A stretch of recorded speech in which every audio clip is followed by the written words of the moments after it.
আর এই যে বন্ধুরা, আমি তোমাদেরকে বললাম আমি যেটা খাবো সেটাও তোমাদের সঙ্গে শেয়ার করব। এটা হচ্ছে আমি এখন খাবো, এটা হচ্ছে কথিলা।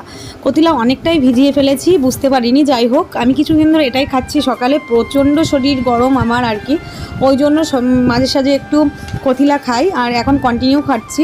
তো এই যে কথিলাটা ভিজিয়ে নিয়েছি, কথিলা নিয়ে নিয়েছি 2 চামচ মতো, তার সঙ্গে হচ্ছে দুলাল চন্দ্রভারের তাল মিস্ত্রি।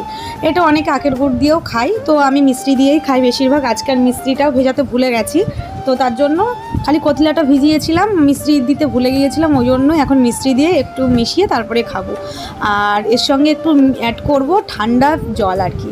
ঠান্ডা জল না দিলে একদমই খেতে পারবো না।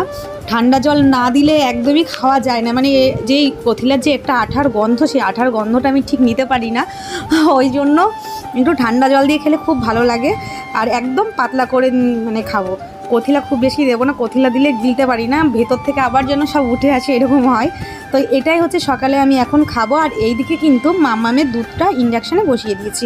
মাম্মামের দুধটা হয়ে যাচ্ছে, ফুটে গেছে। আর মাম্মামকে সকালেই আমি দুধ দিই না, দুটো একটা বিস্কুট দিই, তারপরে কিন্তু দুধ দেয়।